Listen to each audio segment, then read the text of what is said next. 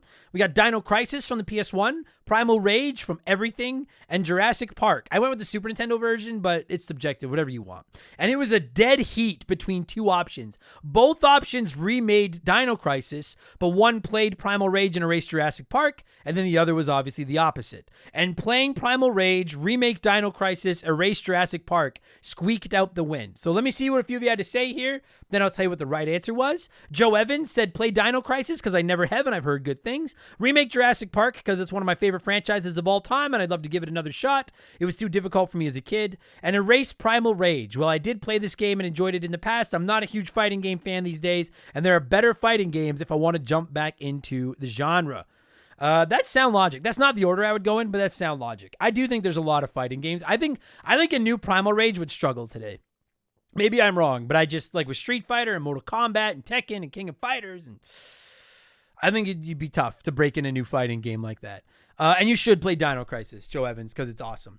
Tonio said, where was I here? I would play Dino Crisis. I remember being a kid and trying to play this game on PS1 and it being hard as hell. Now I'm an adult, I'd like to cross it off my list. And let's be honest, the girl on the cover was hot for a PS1 game. There's our generation. Fuck. She's cool. I like her. That game's awesome. It's worth playing. I would remake Primal Rage. I know we have enough 2D fighters out there, but this game was a nostalgic favorite as a kid, and I would erase Jurassic Park. This was a very fun Genesis game, but we have enough Jurassic Park lore out there. I don't know.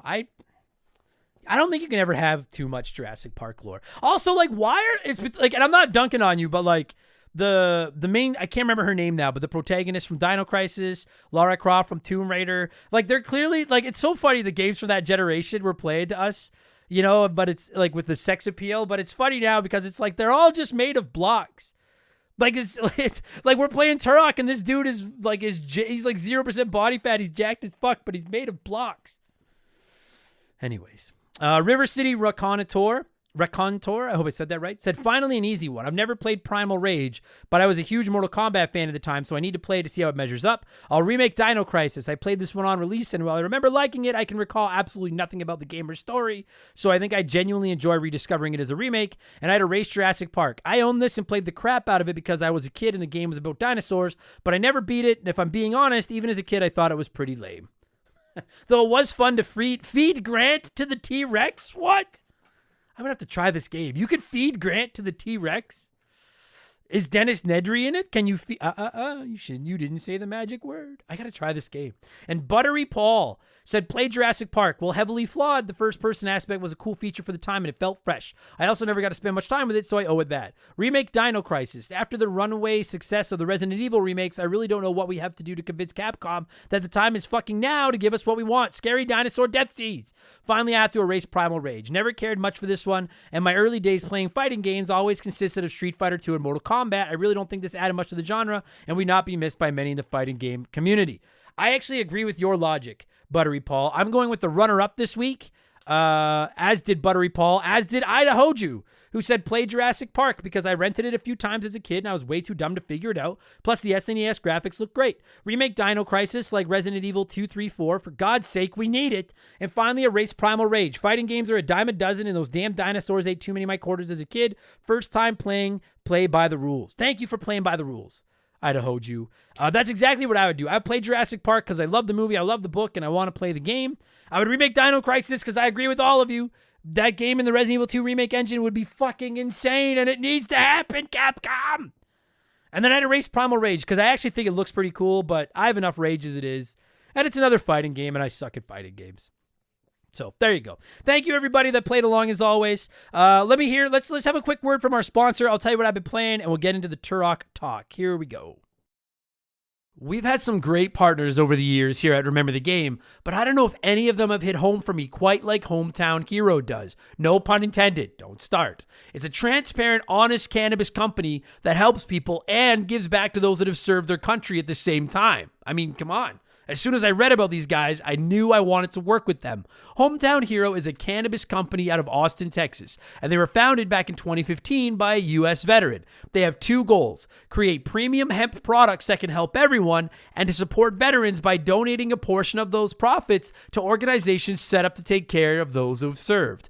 Hometown Hero products are of the highest quality, and everything they offer is made right there in the U.S. of A. Gummies, caramels, chocolates, drink mix, there's something for everyone. And what's more, their hemp is grown locally in Texas, which is something they should and do take a lot of pride in. And they offer certificates of analysis for everything they sell, because they want to be clear that their products are as advertised, both in terms of potency and ingredients. No contaminants, you get what you pay for. Just how they conduct business is enough to get my good eyes' attention, but when you circle back to the fact that the company was founded by a veteran and they put such heavy emphasis on supporting veterans, this isn't just lip service. I'm not reading a script I was given here. I'm proud to have Hometown Hero associated with Remember the Game. Reclaim your evening. Visit hometownhero.com and use code RTG to take 20% off your first purchase. That's hometownhero.com, code RTG for 20% off your first purchase. This is an ad by BetterHelp. A band once said, "Work sucks, I know." And I think most people agree with them. Workplace stress is now one of the top causes of declining mental health, with 61% of the global workforce experiencing higher than normal levels of stress from their jobs. And while walking away from your job might not be an option, taking a little time every day to focus on yourself and your mental health can make a huge difference. I know in the summer I try to get outside every day, get a little bit of sun, and just enjoy the outdoors. It really helps. At least until my allergies attack, and then it's ugly. It's important to take steps to combat work stress, and therapy can be a huge one. It's not just for overcoming trauma. Therapy can help you define work goals, set some work boundaries, develop coping skills. It's like a cheat code for life. And if you're thinking, man, I'm too busy for therapy, well, look into BetterHelp. They make therapy as convenient as possible. You can meet with one of their over 30,000 therapists online and on your schedule, just like over 5 million people around the world already have done. As the largest online therapy provider in the world, BetterHelp can provide access to mental health professionals with a diverse variety of expertise. Unwind from work with BetterHelp. Our listeners get 10% off their first month at betterhelp.com/rememberthegame. That's BetterHelp, HELP.com/rememberthegame. All right, what have I been playing over the last week? It's pretty basic. It's the same shit as the week before. I've been playing Turok Dinosaur Hunter. I've been playing Final Fantasy 16, still loving it. I need to find more time to finish that game because I'm really enjoying it. And I'm still playing Final Fantasy 6, the Pixel Remaster version. An episode on that game is coming up. A second episode on that game is coming up in the next few weeks. So hold on to your butts. But that's really it. Let's talk Turok. That's why you're here. As always, I'd like to let you nerds sound off on the game we're covering before my guest and I hog the microphone. We got a lot of comments this week, so let's rip through a few of them here. Spiro the Hero said, I've owned 4 Turok games and I couldn't tell you the story from any of them. 5-year-old me was just like, I'm here for the dinosaurs and the ironically futuristic weapons. 5-year-old you did not say ironically futuristic. Well, maybe, I don't know, maybe kids did. Maybe I was just slow. Maybe kids did do that. The last boss in the original Turok kind of scared me as a kid, but that was short-lived. They need to bring this series back and emphasize the dinosaurs being in the game. The 360 Turok was really lacking dinos. It's funny, Tyler and I will get into this in the show in a minute, but every time I streamed the original Turok while I was playing it, somebody would come into the chat and tell me to play one of the other ones instead, but nobody seemed to be able to agree on which one it is that I should play. I find that quite fascinating. Ched Hartha said, this game, I remember playing it alongside Goldeneye when I was 12. By comparison, Turok definitely seemed less polished. I loved running around, using the weapons, killing raptors, picking up triangles, great sound, and drinking those delicious level keys. But the fog, platforming, and level layouts, Sideshow Bob, can't say it's a bad game. If you like it, the sequel is better. Yeah, I don't think it's bad. I don't know if it's great, but it's not bad. It's a very, slightly above average game, as you're gonna hear. You'll hear this in a minute. That's my opinion. Slugger said, I remember getting this for my birthday way back when it came out. Still have the original copy my dad got me. Spent so much time playing it. You putting this out on August 9th so many years later just thrills me to no end. Sure, the controls and graphics suck by today's standards, but the sentimental value of it makes this one of the sickest games I've ever played. First of all, happy birthday, Slugger. Second of all, nostalgia is a powerful drug. I understand that. That's why Bart vs. the Space Mutants, man. That's always the game I go to. I don't think it's good, but I love it because I got it as a kid. I love The Simpsons, and I played the shit out of it. So I understand. I get it. High Scores, High Stakes podcast said, I loved Turok back in the day, but when I went back fairly recently, I realized it has aged like milk. Bad controls, graphics, and level design. We have come a long way since this, and thank goodness for that. Turok will have a place in my heart forever, but I don't want to play it again. And, well said. And Donkey Schlong said, I remember when dual analog controllers came out, and it was such a mindfuck trying to wrap my brain around how to move. I'm having trouble wrapping my head around how to read. That was my experience every time I tried to play Turok. Basically, the C buttons acted as one of those analog sticks, and goddamn, I could not for the life of me get used to it. The game looked cool, but my 12-year-old self just didn't give it a chance because it was easier to play other games on the 64. I'm curious to hear this review, as I may just finally give it that chance.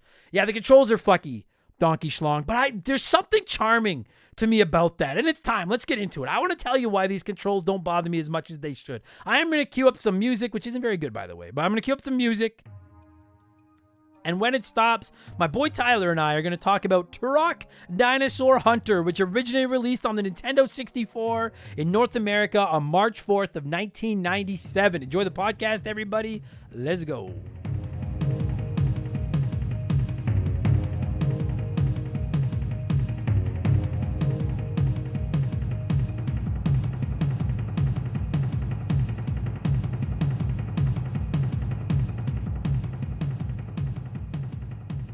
All right, ladies and gentlemen, and everybody in between, dinosaurs, maybe people that just hang out with dinosaurs with laser guns for some fucking reason. Whoever's listening to this, this week we are talking Turok Dinosaur Hunter, as I'm sure I said during the intro and everything. And joining me this week to talk Turok Dinosaur Hunter via the blank phone is the hunter to my Turok, and that is my buddy Tyler. How's it? You seem like a hunter. Are you a hunter?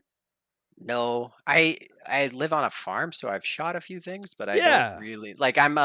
If I got into hunting, like I'm a very good shot. I like shooting clay pigeons. I like shooting golf balls off of strings with my 22. Yeah, I was thinking like you Can shoot stuff. Yeah. Like in that literally is like, isn't that 9/10 of the hunting game? No, that's about two-tenths of the hunting game, like Oh. a fifth of it. What's the Because what the fuck?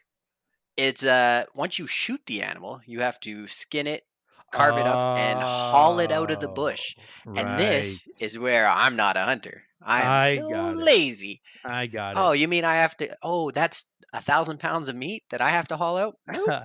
So how does And I don't like sport hunting. I'm not. I got it. I was gonna say, how does Tyler hunt? He just goes into the bush and shoots shit and leaves it there. He doesn't even take pictures. He just takes shoot. I gotta say, like, Yeah. I'm not throwing shade at anyone out there that hunts. I've never fired a gun in my life, and I don't really have any interest. I'm not anti-gun. If somebody wants to have a gun, like my folks are big shooters, I'm like, yeah, I have a gun. I've never shot a gun. I shot a BB gun a couple of times, and was warned against that because of my eye. You only have one to lose. Yeah, they're like, you're playing with house, like you're gambling the farm here, son. Be careful with that fucking. Yeah. Anyways, because if Christmas movies have taught me anything, it's that a BB gun and an eye are a terrible combination. So, anyways, how you been, man? How's things? Other than mangling my foot, good. Really Oh good. yeah, you fucking that's what you get for going out to the bush and shooting animals. That you barely don't do. You fucking wrecked your foot. Well, then you know what? No better way to help heal your foot back to prosperity than to stay off of it by just sitting in your house talking old video games with me. That's perfect. This is the dream, this is really. fate. Yeah. We're talking Turok Dinosaur Hunter this week. Tyler, I started playing this for the first time about 2 weeks ago, and I have a lot to say. You never played it as a kid. I did not. Oh, and now, This is and before we get into any of it, let me just say, because I know people are going to be wondering, I attempted to play the 64 version. I went out and bought a copy. I spent like $20. I bought a copy, great cartridge, Nintendo 64, and then I fucking put it in my 64, picked up that damn controller that I hate so much, and I'm like, I'm going to play it the way it's meant to be played, the OG version. I turn it on, and right away, the game is like, hey, you don't have a memory pack. You can't save shit. Go fuck yourself. And so instantly, it just lost 2 points on the scoring scale that we're going to come up with later because I fucking hated it when the Nintendo 64 wouldn't let you save to the cartridge. I was like, that's the whole point of having cartridges. It's bullshit. So, Oh, anyways. absolutely. I don't really remember that, but Well, it's because you probably had a memory pack. Because we all did when we were I, kids. Because we had right. to. I had I one when wonder. I was little. I Fuck. wonder if it's because they like jam packed this cartridge so full of information that you couldn't save to the I cartridge. don't. I don't think it's that full, but maybe, maybe I don't know.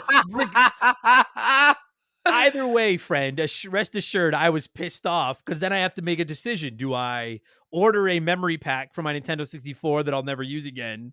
Or do I pay another $20 and just buy the remake on my Xbox? Which is what I did. And so and that's where I wanted to start because I want to know. I'm assuming you grew up playing this game, but I want to just say I played this primarily on my Xbox.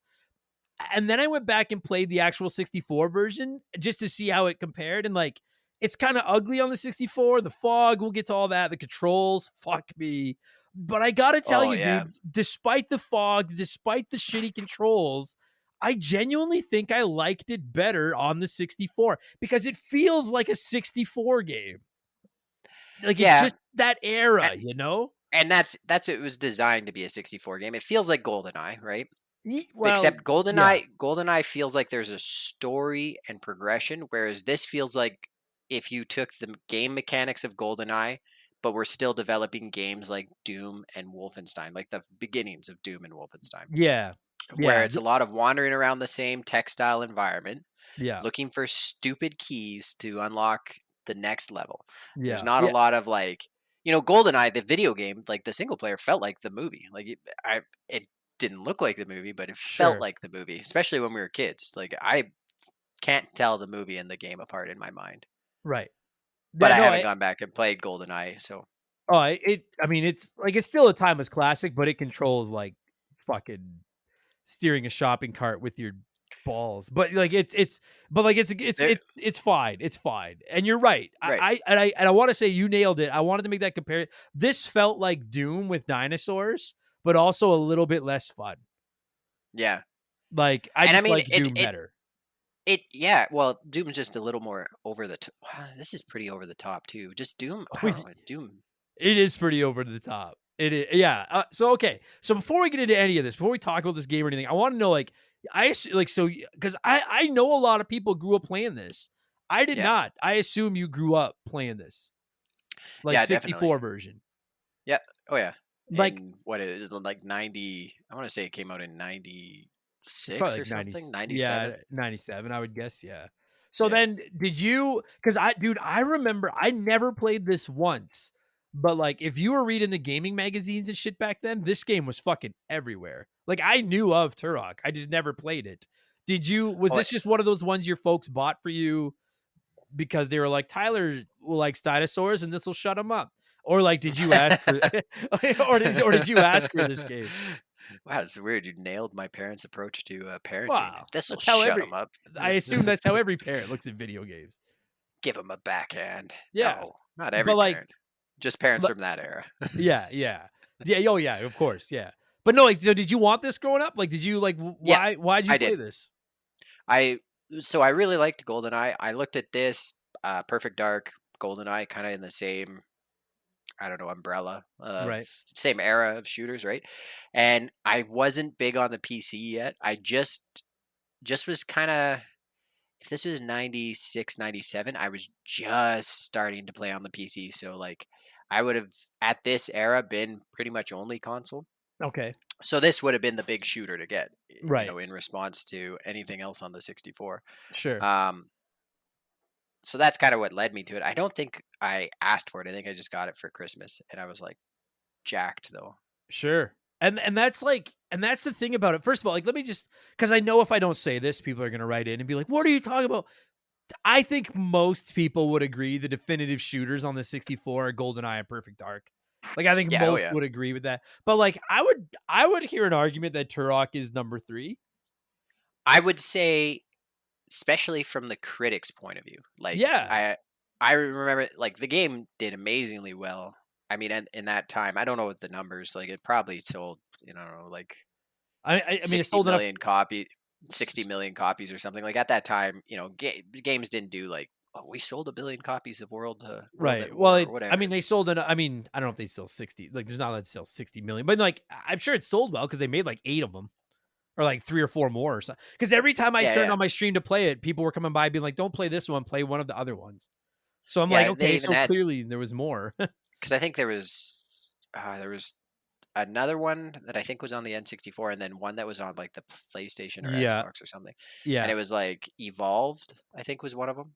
I I have don't no know. I can't fucking. remember what the second one was called, but like Evolved was, I think, the final one. I, dude, I swear, every time I fucking turn this on to start playing it, I had somebody coming into the chat telling me why this one sucks, so I should play. But then they could never. It was never like the same.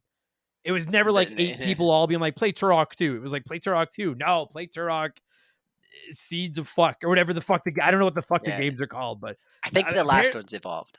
Okay. So like it made a franchise out of it. And I gotta tell you, like, dude, where the fuck so apparently this was a comic book? Yeah, that's Is how it that where this started. came from? Yeah. Okay. Have you ever read any of the comic books? Uh the comic books are, some of them are from the 60s. Like it's an Oh, old comic book. no shit, really? So no, I haven't. Okay. I'm not big into like the bronze, silver, and golden era of comic books. I'm into more contemporary stuff like the 80s, the Frank Miller kind of era of stuff where it got gritty and comic books became sad. Hey. Like when Venom came into the world? Because Venom's the Uh greatest.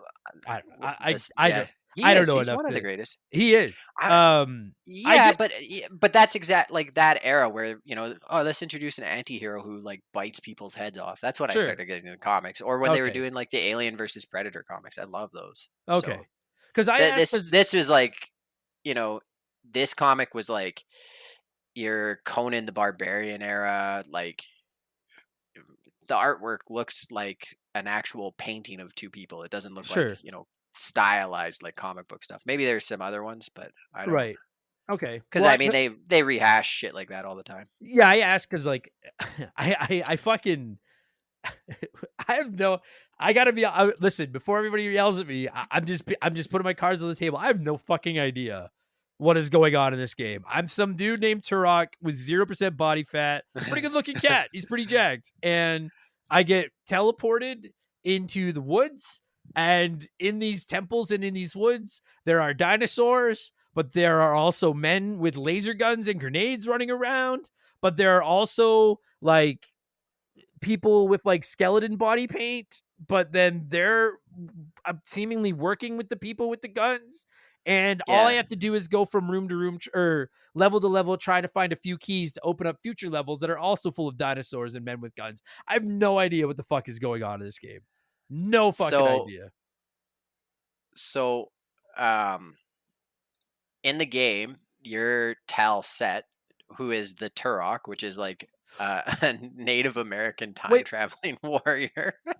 but wait, his name isn't Turok? His name is No, what? that's his job title. Talsec or Oh. Talset or something like that. Okay, so Turok is a title. Yeah. Oh, The all right. mantle of Turok is passed down every generation to the Oh, eldest male. A got it. little bit sexist there, but whatever. Yeah, yeah, yeah. Well, To it's a protect different the era. barrier between Earth and the Lost Land. So the idea is like you're in this, I don't know, dimensional pocket that doesn't exist Okay, within time. And perfect. the main dude you're fighting, I can't remember his name, but he's after the Chrono Scepter, that like powerful weapon you get at the very end that you get 3 shots with, and then it's Oh, useless. I should. The- Sorry to interrupt you. I did not finish this game. I tried. okay, I tried. at the 8th level or whatever, at the end of the game, you get this stupid scepter that is like the big power weapon, but you only get to shoot it 3 times, and then you have to fight this stupid. I can't remember the dude's name. Some wonky robot, half skull guy. Okay.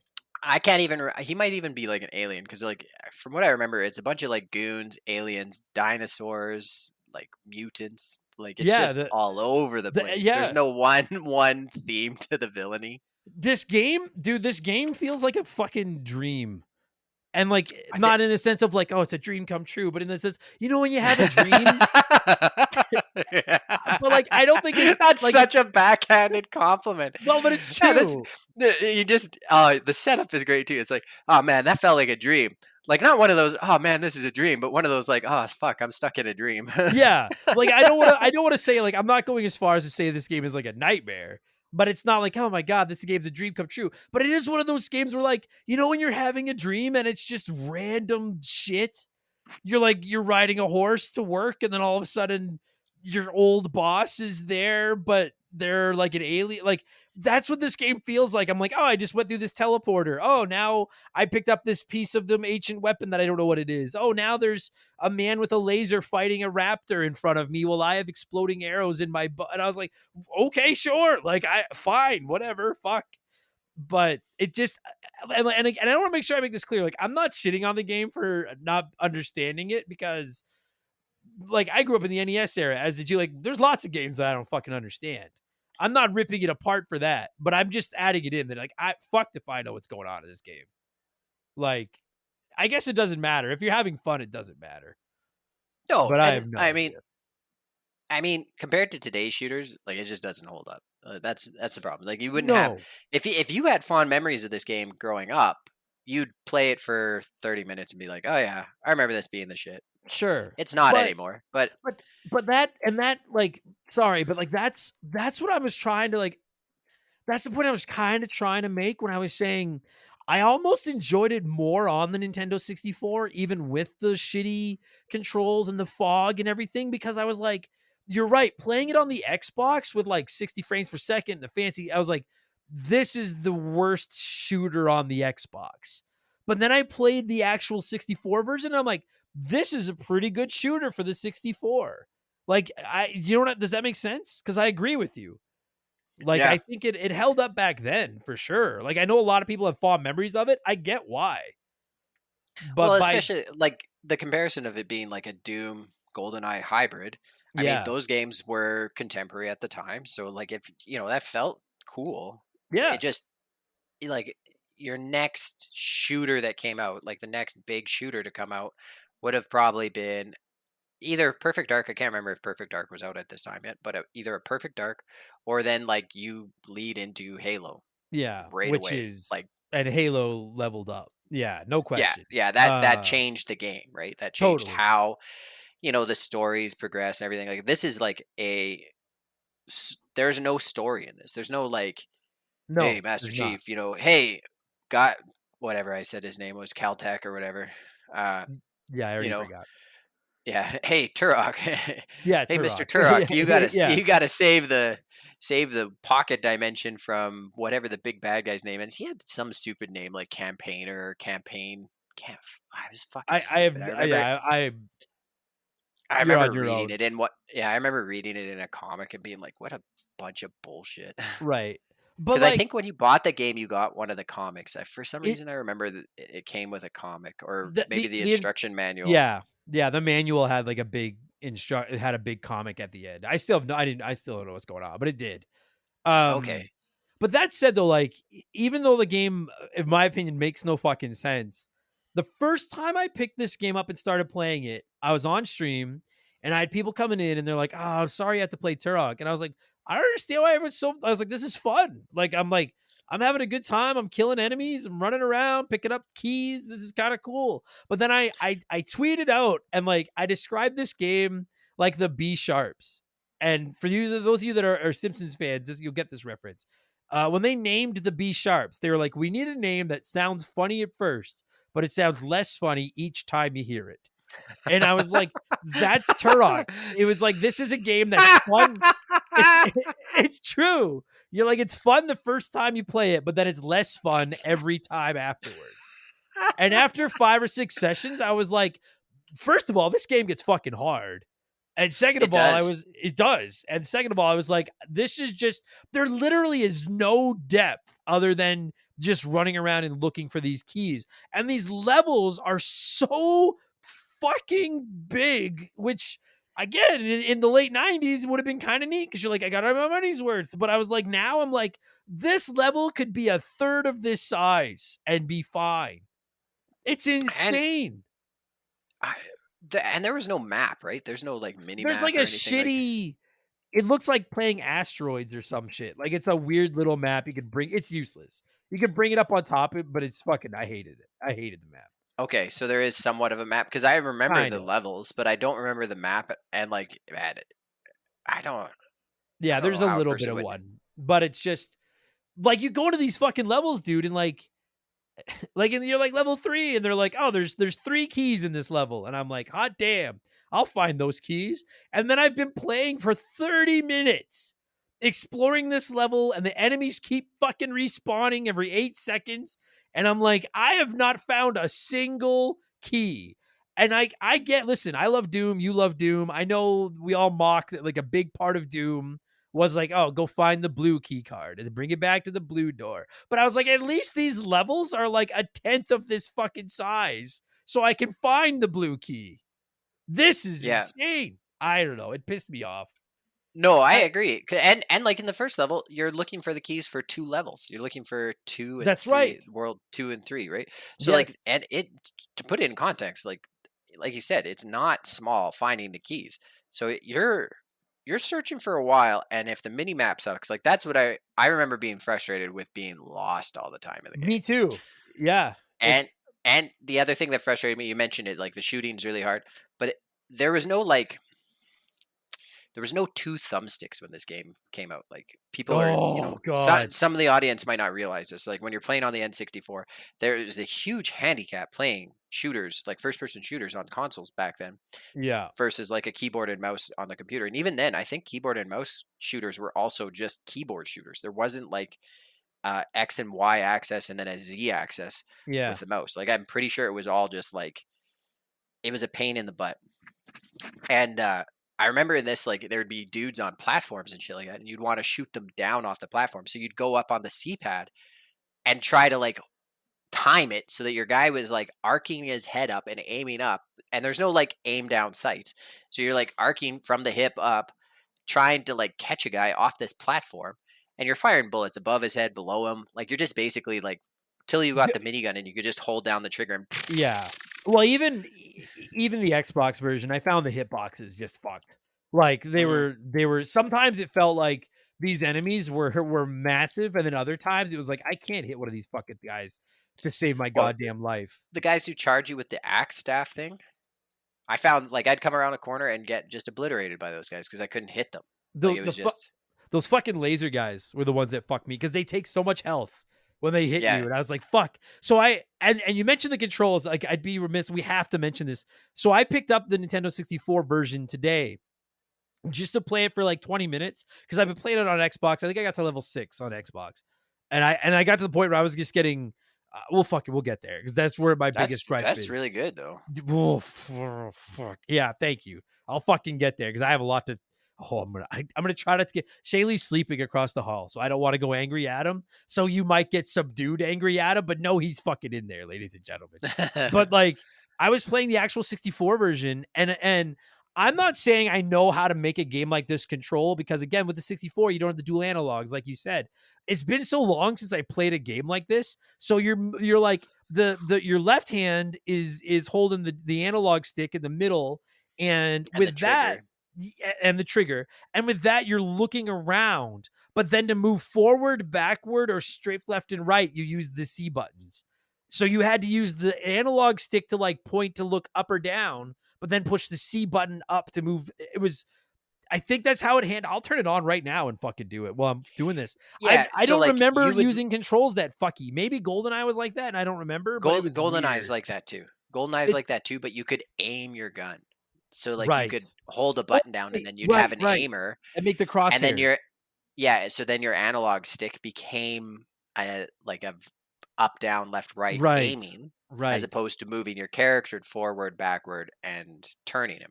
right. So like on this it was your analog stick was forward, backward and then would turn you, and your C-pad, your yellow buttons, that's what would strafe you side to side Oh, or look you up and down, look up and fuck. That's so like pitch fucking you up and down. Yeah, it was so bad. fucking. I'm Oh, pretty sure that's how Goldeneye was, and it was frustrating. It was only frustrating once you had played Quake on the computer, or like what was it, Half-Life. Like I think Quake and Half-Life came out pretty close to each other, but for once you played one of those games with a keyboard and mouse, to go back to like the N64 analog controller, the way the like controller with the C-pad and the analog, it was like torture. And Right. then Halo comes out, and all of a sudden it's like, well, See, now dual analog sticks are pretty good. I'm just okay. First of all, agreed. But for me, it was Halo because I didn't do Mhm. PC. But I used to play Goldeneye, I played Perfect Dark. I was like, this is fine. And then once I played Halo with 2 analogs, which took me, I remember the first time I played Halo, and I was like, this is fucking stupid. I have to use 2 joysticks to move. This will never work. And then like Yeah, 20 minutes later, I'm like, oh my God, this works. This is yeah, insane. So so smooth. I just brought up the Turok manual, and I never mean to be like that guy, but this is what it was. At least maybe I think there were different control schemes where you could go through, but I just brought it up, and yeah, it was the C buttons to move up, like forward, backwards, and strafe, and then the analog stick looked up, down, left, right. And Oh, that's why I found it so weird, because I was like, I'm not used to this. But I might have switched it around then. yeah, maybe there was a way to swap it. I'm not sure, but because everyone was telling me the controls were fucky, and as soon as I picked it up on my 64 and started playing it, I was like, oh yeah, this is fucky. What is this? But Yeah, again, and like, I what could do be you do with mixing that up controller? GoldenEye's controls. Yeah, I could be mixing up the Yeah, GoldenEye controllers with this they're too. all shit. I'm sorry. I know a lot of people love the 64. I loved it when growing up with it too. And listen, No Mercy, Mario Kart is still great. Diddy Kong Racing is great. There's a lot of 64 games that I just have no time for anymore. And like, Well, they and make me it's fucking a crazy. well, and like as far as the hardware limitations, like this is a stepping stone too. Like you wouldn't have an Xbox controller if Nintendo didn't develop the Sure 64 thing. controller. No question. Yeah. So No like a question. game like Turok, I give it that grace of being dated, right? Yeah, It's from a totally. time where Totally. And I'll go as far as to say that, like, at the end of the day, when we score this, I'm not even going to really ding it for the controls. Because while I do think the controls are fucking weird, it's the Nintendo 64 controller. That controller, I think we all owe the Nintendo 64 controller a debt of gratitude, because I think it inspired all the other companies, Nintendo included, to make good controllers. We went from the yeah, I 64 mean, controller to the GameCube. Like, fuck. oh That yeah, is huge step up.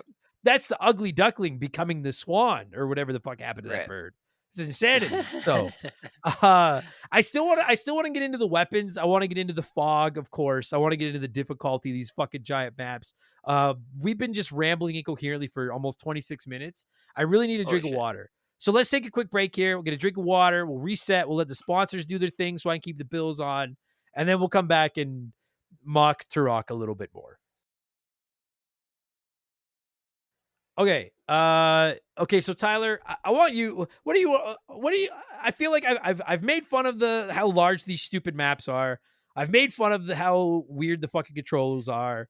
The story makes no sense. Where are you on this? What do you, Tyler?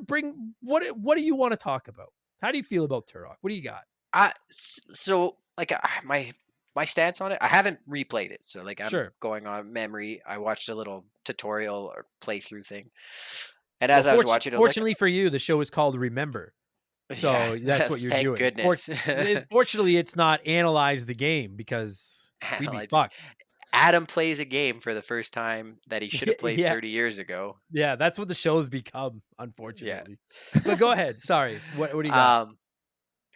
So like I remember really enjoying the game. I loved it.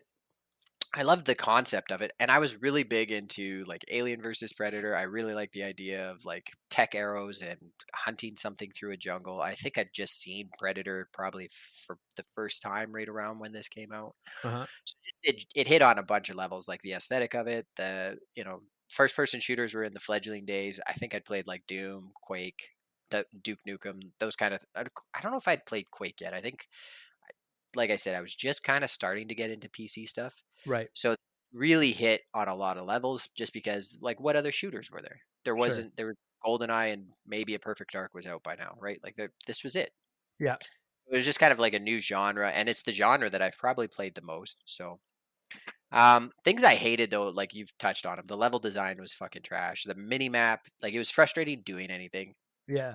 Um, I genuinely don't understand. Like, listen, I'm all for giving the player their money's worth and making the larger levels more exploration. It's like, I'll give you a little bit of extra time, a little bit more to do. But like, dude, the fucking I think it's like level 5, and you're in this like this fucking underground temple, whatever. And this level fucking goes and goes and goes and goes. And I have not found a single key in like 30 minutes. And I'm like, the game doesn't need to be over in an hour, but why are the levels so big? They're Yeah. so big. It's ridiculous. Sorry. I wanted to it really makes me angry. I'm sorry. Please continue. I'm sorry. Sorry. Oh, no, I agree. I agree 100%. Like, it's Fuck. needlessly big, needlessly complicated, and there's not a lot of pixel generation, so it is a lot of the same.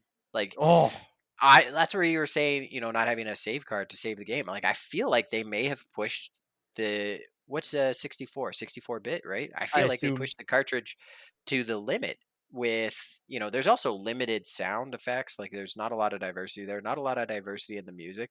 So I No. feel like visually they put as much into this, like, not necessarily in like the most luscious looking game, but in the size of the environments, that they probably used up all of their memory space.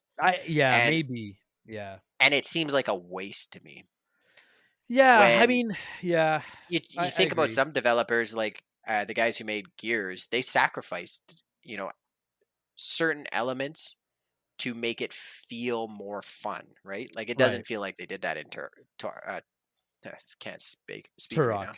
No, Turok. I I was gonna dude, say Tarkov. Tarkov. Yeah.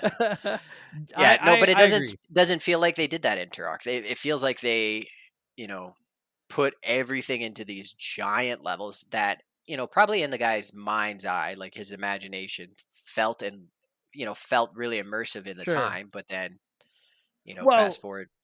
I think they were because I think a lot of people, yourself included, I think a lot of people that grew up playing Turok have fond memories of growing up playing Turok. And I'll tell you right now, dude, if I got this game when I was like 13, 14 years old, and this was like, this is the new game you got for Christmas, so I hope you like it because this is the one you're playing for the next, fucking 6 months or whatever. I think I would have really enjoyed the giant levels. I would have been like, fuck yeah, like there's lots to do. It's gonna keep me busy. But and that's where I'm very conflicted on what to do with this game because I don't think it's bad enough to say that like it sucks, but I don't think it's good enough to say it's good. But I think part of the problem is that yeah, it's kind of been left behind by games today. I'm like, I don't think it does anything particularly well. I think it does a lot of things okay, but I'm like, the combat is nothing to write home about. The levels are too big. Yeah. The story is stupid. Looking for the keys gets old fast. Yeah. And you're Fighting right. campaigner. Yeah, oh Like, fuck. it doesn't even, like, that's the success behind Batman is his rogues gallery of villains. So if you're not going to have like a really charismatic character, and he doesn't have to say anything, like the Yeah, Master yeah. Chief, what does he Sure. say? I'm on it, right? Yeah, Like, yeah. I'm gonna he give their bomb back. Like the greatest line yeah. ever. But yeah, yeah, no, I Yeah, agree he's with you got saying. like 3 lines in 8 games. Yeah. You know Well, what I and mean? But is yeah, still like a very charismatic totally. character. Yep. And it's the same with like Doom Guy. You never hear Doom Guy say anything, but he has a whole metal, music medley that just incites, Sure. badassery, right? The Turok, they didn't I don't think they played up him as a character enough. And then whatever campaigner or whatever the guy's name is, the villain, Yeah. there's no real threat from him. Like, there's no data. You don't find like Yeah. a data pad being like, oh, campaigner's trying to get the chronoscepter to break the barrier down between our two dimensions, time, dimension where time flows normally and dimension where there is no such thing as time. Thus Yeah. dinosaurs and aliens and fucking Well, one of the final bosses is a T-Rex with normal sized arms and shoots fucking lasers and has flame breath. seriously? Yeah, yeah. The second last boss is Fuck. like you see him and you're like, so a T-Rex with full sized arms. I see the threat there. And then he shoots a Yeah. fucking laser beam out of his head and you're like, all right, this I is feel like, dude, the over the top. T-Rex arms are like that's nature's way of being like, you need a handicap, sir. They're like, we have given you every possible advantage, so you will not be able to scratch yourself. Like you're gonna need something. So a T-Rex with full-sized arms, that's game over. That's not fair. That's cheating. Um, I wanted to get back to something you said that I found interesting. I always use this example because I don't know how game development works, and I don't want to sound stupider than I do, but like I always use the example of like it's a pie. When you're making a game, you've got a pie, and you're like, all right, well, we're gonna 30% of the pie is gonna be sound, and Yeah. then 40% of the pie is gonna be graphics, and then you have to divvy up. You can't go over 100%. You got to divvy up the pie. So if this cartridge is a pie, and there's already not enough room in this cartridge for me to fucking save, unless it's because they didn't put a battery in it. I don't know how the fuck that works. But you're right. It's the I feel like the game just isn't efficient. And I think a big part of that is these levels are just so ridiculously big. And I realized while I was playing the 64 version, the fog, which we need to talk about, that must be like their work. Remember, dude, you were my guest when we covered Spider-Man on the PS1 Yeah, yeah, yeah. years ago. And you remember when you're going around the city and you're going around the buildings and the streets below are just fog? And it's Yeah. like I assume that's like a dev trick to just be like, there, now we don't have to like Render that far. Like, that's because the you word I only was have looking so for. far that you only have so far that you can see. And that's one of the things, like newer games, because graphically, like, the pixel generation and everything like that, like a lot of newer games aren't looking a lot better than games from the last decade, right? They've kind of, I feel anyway, and this, some nerd who actually knows will tear No, me I apart, don't but that's disagree with okay. that. Yeah, I don't think they've gotten that much better. Yeah, I agree. No, I think they've plateaued. Like your lighting only gets so good. Like the Unreal Sure. 5 engine is a whole nother thing. Like around the corner, there's going to be a whole revolution in the next like year, where there's there's a game coming out that when the gameplay video came out, people thought it was a body cam. They didn't think it was real, like a video game. They thought it was real. Like they couldn't tell the difference. Right. I couldn't tell the Yeah, difference and we're gonna personally. get we'll get there. Oh But yeah, I like agree. next year. Yeah, Next year yeah, we're there. Like we're there already. It's just developers have to make some games. They sure. have the hardware now, right? But up until next year, for the last decade, games haven't gotten better. What they have been able to do is like put more pixels on screen. Like your Right. render distance increases. You know, yeah, grass with grass texture still looks pretty similar, but when you get up and close to it, you see like, oh no, you can see pieces of dew on it. It's just more detailed, but Right. like at first glance, you can't really see it. And that was the decade before that was, Yeah. yeah, we put fog everywhere because we can't generate enough pixels to Right. cover an entire map. As soon as they were able to cover the entire map with textures and everything, like that went away. That Right. that trick went away, right? Yeah, the fog thing is interesting because the fog is one of the things people brought up to me the most. They're like that fucking fog. And when I was playing it on the Xbox version, there was no fog. I could see everything. And I was like, this is and again, I think that That would be I weird. That would look yeah. weird Personally, I because think it's the not designed to do that. no, and I genuinely think that playing the modern remake of it hurt it a little bit because I was like, dude, when you can see everything and I'm playing the like this just plays like Halo or like Doom or fucking whatever and I'm like this can't even hold a torch to those games. But when I pick it up on the 64, I get why the fog would be frustrating as fuck. Dude, I got to tell you, those giant levels where I already can't find all the fucking keys and now I need to find them through this fog, that just sounds even more infuriating. But I think the fog almost adds it's like it adds a little bit to it as well. Because I think the Yeah. game is designed to be played in that way. Like you said, Yeah. it like the No, definitely. suspense, right? Like you're running and you're like, it's foggy and you're like, fuck me. I know something's coming. And then all of a sudden a raptor shows up, like running through the fog or something like that.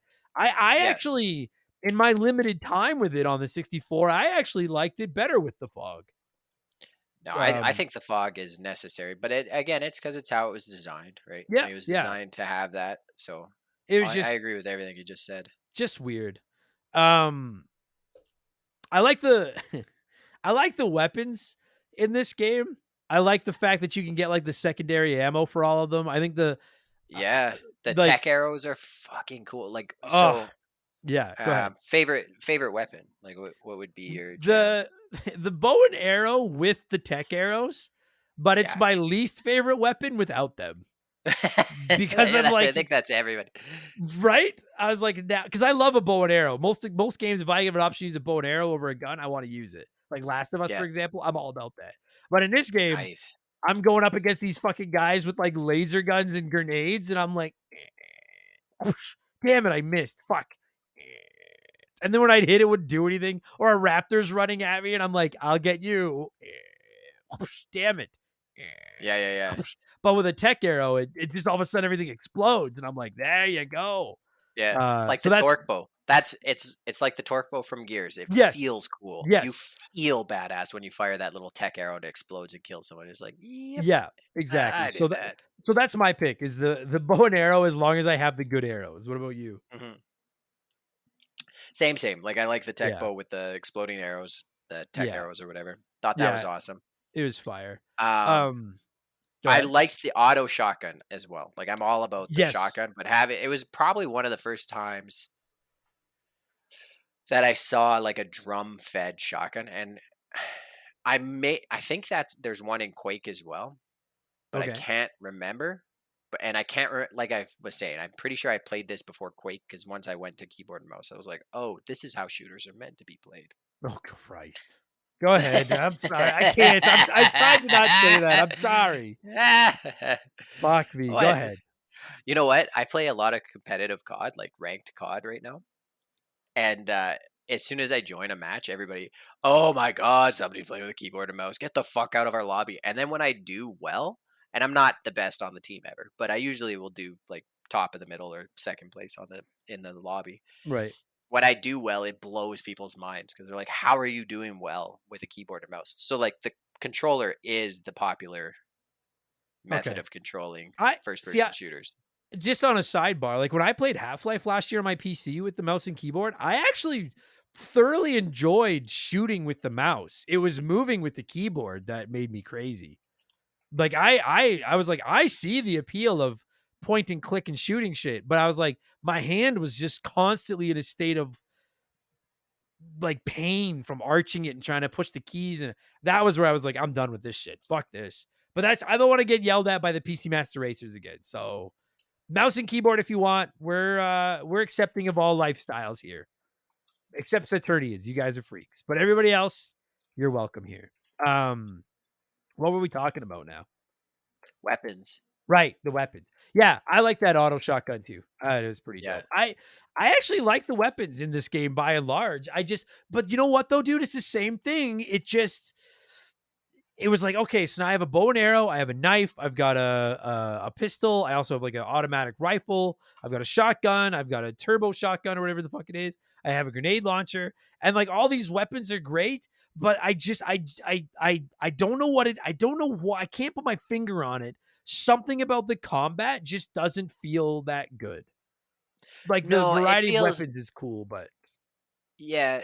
I think it's because the combat like literally feels it feels like some of the original video games where it's almost like a not a quick time event, but like if you don't step and shoot here exactly, that enemy will fuck you up. Like it just yeah, doesn't feel like there's a lot of paths to the combat. It feels like it is very much so like, oh, you stepped around the corner, you've seen the guy.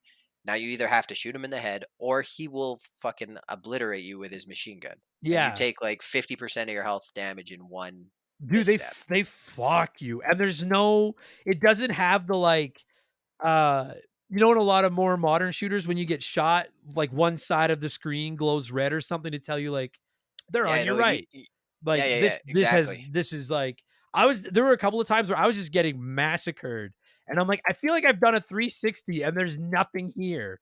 And then finally I'm like, oh, there it is. And then you realize, and that brings me to the point I wanted to make, the fucking enemies respawn in this game so frequently.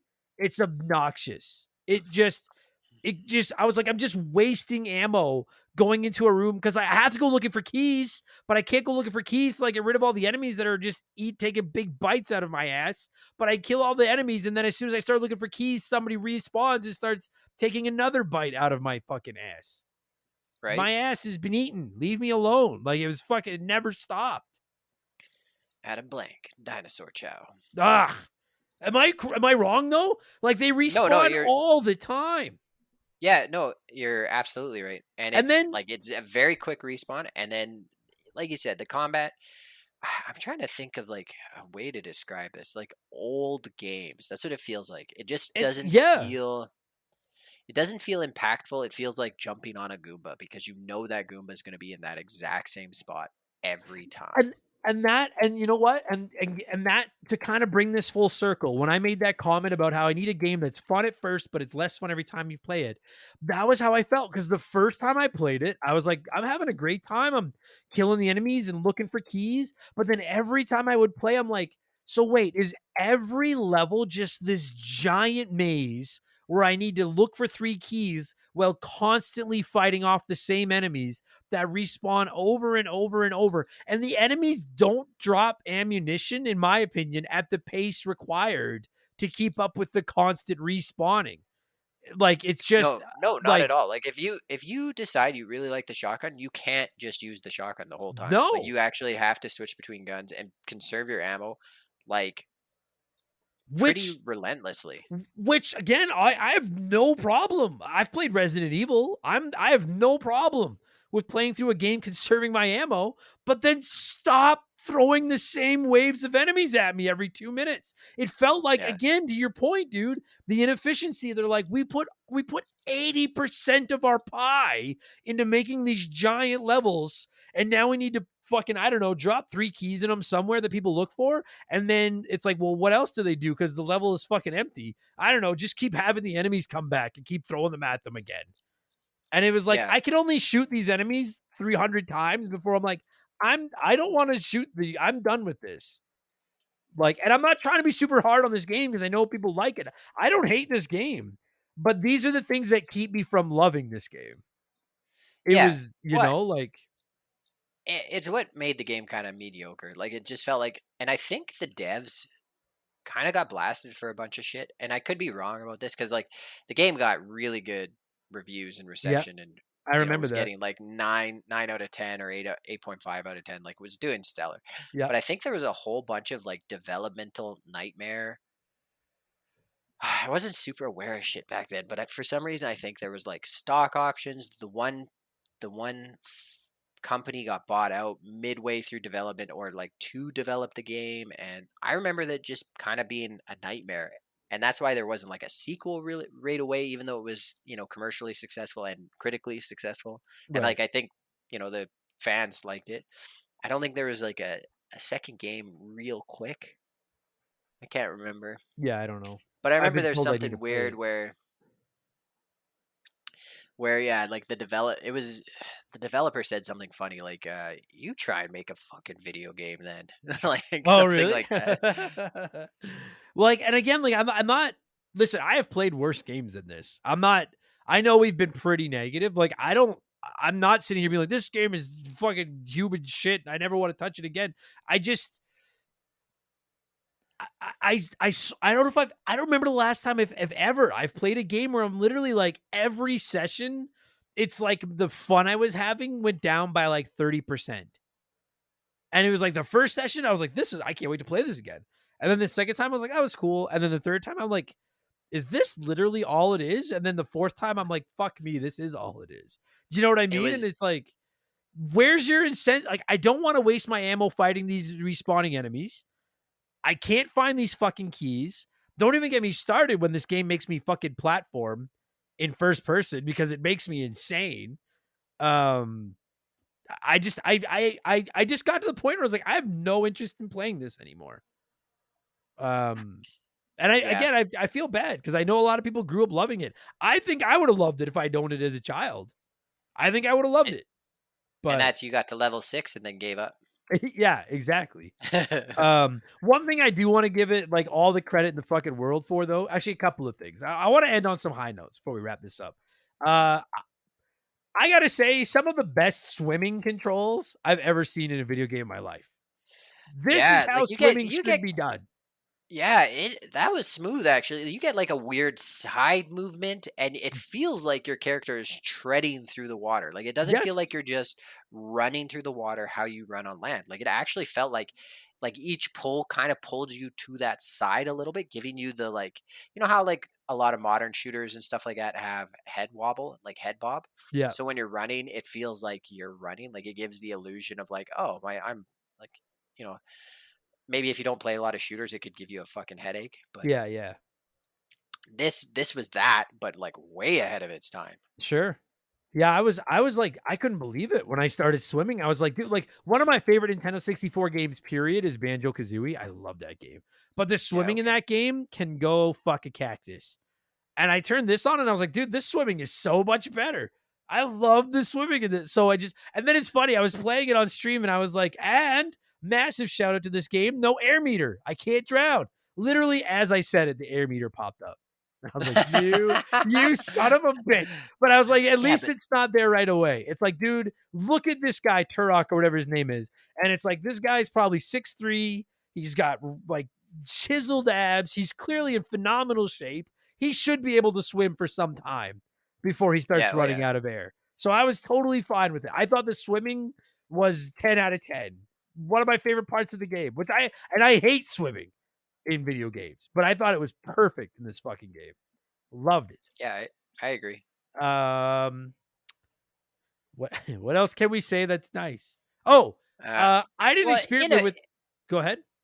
I was gonna say it is innovative and a stepping stone. Like No that's question. whenever we Yep. talk about these old games, I always like to point out like this game. It was like a collage of a couple other games, but was one of those stepping stones, albeit not like the pivotal.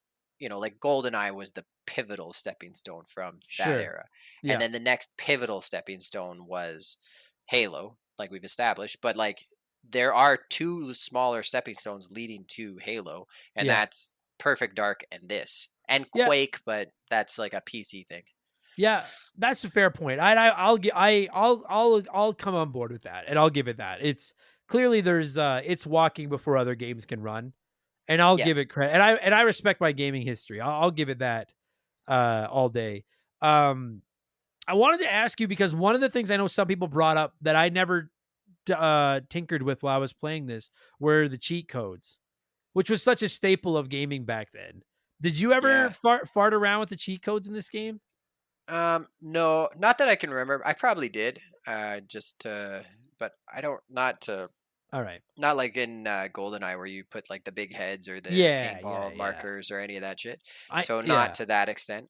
Okay. I just didn't want anyone to be like, they didn't even brought up the cheat codes. We brought them up. Neither of us used them. I'm sorry. But apparently there were like codes where you could get like infinity ammo and all the weapons. And Yeah, I for love some that reason era. I think that you could get like big heads and the party thing Sure. where it'll like explode in glitter or whatever. And I might just be like I said, I might just be mixing up the Goldeneye ones. But it's not like, now you get entire not cheat codes, but like mods that totally Yeah. change the game or change a character.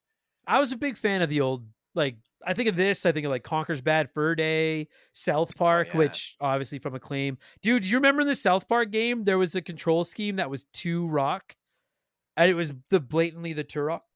Pardon me, the Turok controls, but it was 2 rock. I don't know if you remember that. It was awesome. It was, I don't know, man. Like, and again, like, I guess as we kind of get ready to wrap this up, I think that's I think what's saving this game from like if the 64 version of this didn't exist and this was just like an Xbox game released today, I'd give it like a 3 out of 10. I'd be like, the fuck Yeah. is this? This is a very boring shooter. But there's just like I genuinely kind of enjoyed myself playing it on my Nintendo 64. I was like, this is a forgotten, this is not forgotten, but this is another era. This is a game from another era, and I have a lot of respect for that, and a lot of, even though I didn't grow up playing it, I understand why so many of you that did love it. I get that. This is a 64 game fucking through and through, for better and for worse. It is a Yeah. 64 game. And I respect that. So, can you think anything else we missed? I don't remember the sound being anything to write home about. Dude, some of the No. oh, what? Oh, I was gonna say no. The sound was, like I said, it wasn't great. Yeah, it was I'm always big about music in games and stuff, and this isn't one that like, no. like I have the Chrono Trigger Orchestra. I've gone to see like Legends of Zelda, like the live orchestra, the Edmonton Orchestra put that on. Like, this wasn't one that if Turok the Orchestra came around, I'm pretty sure they'd sell maybe 2 seats. Yeah. It Yeah, wouldn't be a sold out show. no question. But if they had a different touring stage show where it was just actors reenacting the death animations for the characters in this game, I would go see that. Because the death animations in this game are fucking outstanding. Some of them, You they know just what? like, "Arr!" and they fall over. Some of them, I was wasting ammo shooting guys that were dead because it was taking them forever to hit the ground. And I'm like, I don't know if you're dead or if you're just getting ready to attack me again. I Well, loved there's it. always be safe. Always be safe. Just keep Yeah. shooting. Yeah, except in a game where you have finite ammo and infinite fucking enemies. Goddamn Pull the fucking knife out, Turok. skin the motherfucker. Ugh. Um, that that's like a you just threw out like $1 million idea though. Can you imagine if someone toured doing the death animations or like fatalities from a game? So like like there's like the band Guar has like a splash zone, right? So you go to see this metal band and they have like it's all stage show and lots of gore and shit like that, like fake gore. Yeah, but And wait, so if you're in the what's the first splash zone? if you're in the first like 5 rows, you're in Yeah. the splash zone. And so when the band's doing stuff, they'll like shoot fake blood into the audience and shit like that. Like, Really? you know I what I mean, like mean? I Oh know yeah. of Guar, but I didn't know they did Yeah, that. yeah. It's a hoot. You wear a white shirt and go in the splash zone and then your Oh, it white sounds shirt like is forever stained. I hate going to concerts because I don't like all the No, noise and people. That doesn't sound like a hoot at all. But I but anyway, but continue. imagine this stage show where it's video games and they're Yeah, reenacting like you have, Chung Li and Liu Kang come on stage and they reenact their deaths and have like, sure. fantastic practical effects and do all these little like, all right, this is, his one fatality. And Yeah. I don't know if you Yeah. could do that to the extreme, but it'd be funny. Seeing like the Mortal Kombat fatalities in real life would be pretty dope. I'll give you that. Yeah. Yeah, And that'd I be mean, pretty like cool. practical effects are there. They could do something like that. Oh It'd yeah, sure. be Fuck an yeah. interesting stage show. No Be like a question. New York avant-garde nerd show. Yeah. I don't know. Yeah, I don't. I don't know. Where are you going tonight? Oh, we're going to watch people fucking disembowel each other in I was going Mortal for the Kombat. friendships, but Yeah, yeah, the friendships. Fuck me. All right. Well, this has been a very rambly episode. I think we're both tired. I've enjoyed this. This has been a lot of. I've yeah. had as much fun recording I'm this on a one. lot of painkillers right now, so I'm just Oh yeah. rolling with it. Well, you sound much sharper than normal, so I figured you were on Yeah. something. I legitimately had a great time recording this. I hope that Yeah. people enjoyed listening to this. I had fun. We got to score this thing. I mean, do we just take like the cheap ass? Well, it's a 64 game scored out of 64. Have you got a better idea? Sure. All right. No, that's good. Then, as the guests, you have the honors, Tyler. Out of 64, what score do you want to slap on Turok, the Hunter of Dinosaurs? 32. Solid That's 50%. half.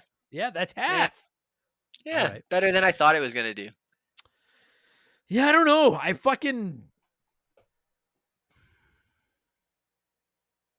The first time I played it, it was like a 55.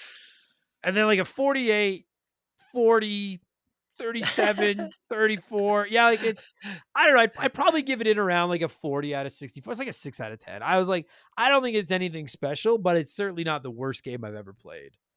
It was okay. Fucking shrink the goddamn maps like 20%. I've never seen any like that was fucking. I was like, there is nothing in these. These are anyway. I've ranted about this for like an hour. Yeah, I'll give it. Yeah, like yeah, it's good. It's good.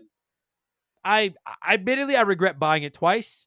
Fucking memory pack. God damn it. If anyone wants to buy a Nintendo 64 copy of Turok, I have one here, and just make sure you have a memory pack to fucking save on it. But it was good. I don't know. I could have played worse. It wasn't the worst game ever. It's fine. Turok, that's exactly it. Yeah, dude. I just noticed there's literally an okay in the word Turok. Yeah, it was okay. It's okay. It's okay. Yeah. Dinosaur Hunter. In my head, that was more clever than it came out when I said it. All right, I'm fucking going to bed. What? And you go take some more of your pills. That's the plan. Atta boy. Buddy, as always, man, I like having you on the show. People seem to like you. So thanks for doing this. As always, I appreciate it. No problem. Anytime.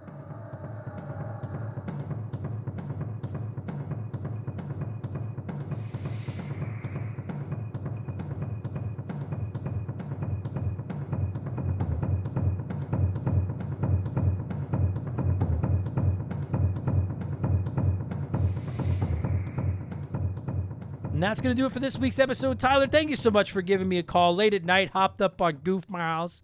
and for talking Turok Dinosaur Hunter with me. And to every single one of you nerds listening to this, whether this was your first episode or maybe your 260th, thank you so much for taking a chance on our stupid little show. I appreciate it more than you'll ever imagine. And listen, if you liked it, leave us a nice review, would you? I don't know what they accomplished, but I see the bad reviews. We don't get very many, and those people are cunts. But you people that leave us nice reviews are awesome, and they make me feel better about myself, and apparently they're good for the show. I'm not sure how, but apparently they are. So leave us a nice review if you enjoyed it, and if you want more of these, patreon.com/rememberthegame. Subscriptions start at just $3 a month, the price of a shitty cup of coffee, and you have instant access to literally hundreds of bonus podcasts with new ones every week. We have up to 4 additional podcasts going live every week now, talking about Simpsons, modern video games, something else, whatever I feel like talking about with video games every week. And we also have the Rambling Idiot, where I just talk about my life, aliens, computers, sports, whatever the fuck I feel like talking about. So patreon.com/rememberthegame. There's tons of other perks over there as well. I'm on Twitch whenever I feel like getting on there, twitch.tv/rememberthegame. Come by and say hi. I'd really appreciate that. And what else should I plug? We have a P.O. box. At rememberthegamepodcast.com. You can find it there. Don't send me anything big. Just a letter, a postcard. Say hi. I'll write back. We'll be friends. And on the note of rememberthegamepodcast.com, we're running a sale on our merchandise for the entire month of August to celebrate the 5th anniversary of the show. Use code RTG5 to save 20% on your order. We have some new designs over there. They're fucking awesome. Shout out to my man Joe for designing them. I love it. I hope you like them too. That's it. I think that's going to do it. I felt like this was a very sloppy episode. I felt like we were just kind of off this week. So I hope y'all enjoyed it. And if not, well, next week might not be any better, but that's been my MO for 5+ years. We will be back tomorrow for our Patreons, where I will rank every Robot Master in Mega Man 1 through 11. Game Patch will go live on Friday, where we'll talk about the biggest news in video games. And then next week, we start all over again. Purple Monkey Dishwasher on Monday. We'll be wrapping up Season 1 of The Simpsons. The Rambling Idiot on Tuesday. Remember the Game 261 on Wednesday. I'm not quite sure what that's going to be about yet. Something for Expansion Pass on Thursday. You guys, you fucking get it. I'm going to thank some Patreons and leave. Thanks a lot for listening, everybody. Talk to you on the next one. Cheers. So long. Goodbye. Remember the Game is brought to you by our Patreons. I could not puke up all the content I churn out every week without all of your support. The following people are at the senior executive vice president level or higher at patreon.com/rememberthegame, and as such, I am obligated to thank them. So a huge thank you to Makeshift Mallow Magic Money, Joe Buck, Sharonic, Andre, The Keegs, James Clark, Dave McGee, Dan of DNA Gaming, Slick Rick, Doug Dorn, Chris Fleury, Andrew Wright, Jordan, Fraser Burns, Angry Ticks, Dave Thompson, No One Cares, Scott Brooks, Aaron Lawson, Nathan Tremblay, A-Town, Morgan, Zane Donovan, Ryan Kinchin, Mike Maloney, G9PSX, Mercury 869, Wolfgang Darren, Andy Hudson, Doogie, Wolf Magic 21, Johnny from Virginia, Joel LeBlanc, Squints, Titan 420, Zonko 504, Jeff Bergeron, Captain N, Daniel, Tunable Power, John Woodruff, Randy Barridge, Just a Fish, Trevor Leahy, Denzalo, Holmes, Zach Shepard, Ballsack Teabagger, Chris Dickin, Frosty Feet 492, Triple, Chugger 22, Elijah Burns, Ray Sam Wantonga, Nova Crane, DBXJ, Jameer Williams, Steve Dalk, Mizuru, Juris Dr. Mario, Phil Lencher, Joe the Sandman, Ruben Elizalde, Eric James, Nick Amos, Jake Carter, Thomas Childs, Biddy, Laces Out Dan, Beaver Boy, C-Spin, Thomas Smith, Nicola, Leroy Westrich, Evolva, Sean Ramos, Stud Still Smash, Gabe, Fuzzy99, Decoy Man, a dude named Adam, Wyatt the Surgeon who's not a surgeon Rowe, Blaine the Hoagie Man, Scary Terry, Storm Beagle, Antonio Echeverria, Hagel Waffle, High Plains Drifter, Esteban Navarro, Kayach, Timothy, Joe Stone, Chris Williams, Oroku Saki's Gardener, Nicole Aldena, Cody Richardson, General Fury, Dem Boys on the Roof, Max Lagroom, current Remember the Game Hall of Famer Mark McHugh, James Juan Francesco, John of the Adult Children Podcast, Franklin Badge, Jokes Bed, okay, Sam Carpenter, Donnie the Dude Walter, Nerdy Hybrid, The Fletchman, Colin Bollinger, Sleeper Hit, Squeak Nuts, Isaias, Timmy the Exuberant Turtle, Brian Neese, Christian Gabriel, Maverick Marty, Radioactive Man, Musty Beetle, Graham Kennedy, My Foot, John M. Watkins, Timothy Sabrinsky, Beef Dingleberry, Hitchy Poo, Bulma Simp, Chevy Boy 9211, Burt Macklin, Quiet Place Queen, Cam Nelly 23, Christopher Britt, Zamatos, Big the Cat, Chris Lovin, Bobby Litton, Brandon DeZeba, Kia Pup, Knife Goes In, Guts Come Out, AB Killen, Works For Me, Dakota Guy, Alexander Camps, Neil Cooper, Tom Houlihan, Ted Explosion, Ryan Perry, Alex R, It's the Bigfoot, Lucas Valadez, Itchy Nutsuru, Mr. Papa Giorgio, Just Car Prank, Solomon Soto, Darth Skywalter, Postman, WestGen, Nick Creature, Adam Martinet, NAFE, The Big Deal, Dr. Nightmare 23, Kevin Monroe, Can't Destroy Her, Shorzy, Because 19, Digital Dave, Lord Longrod Von Hugendong II, Brian Weber, Frosty Bear, Max Sandin, Sour Goat Face, Alex Ramos, Faded Sufferance, Benjamin Atkins, Robbie DLC, Mellow Yellow 8787, B Money, Hired Goons, who? It's OG, Tyler Bauer, Fallen Snow Kiku, The Supreme Chozorizo, E-Man Trucker, Mark Sneed, That One Kid Josh, Raging Irish, Atrio Wormwood, Shoeboxers, Adam Blank Still Hasn't Reviewed Mario Galaxy, Jay Callahan, Robbie Air, Guy Who Does Things, Saban, Brian Richmond, Blobby Rogers, Super Nintendo Chalmers, Glue Scappin, Bula, Adam Blank's Evil Twin, Matt Zeus, Buy Me Bone Stormer, Go to Hell, Plow King, Cesar, Fill Up My Mouth with Farts, Liquor Like Luigi, Robinson, Dick Whittles, Cody Thompson, Preston Dylan Tourette, Uncanny, Elephant Cab, Scissor Fist, Big Daddy Randall, Ryan Whitcomb, Flinny123 is Sarah Flynn, Lord Stay Puffed, Johnny Zubu 81, AJ Mukherjee, FR Philip Ramsey, Nothing Could Possibly Go Wrong, Buck Dew, and Alex McIntyre. That was a fucking good one, baby. Boom. Must be the Coke. Thanks, everybody. Take it easy. Cheers.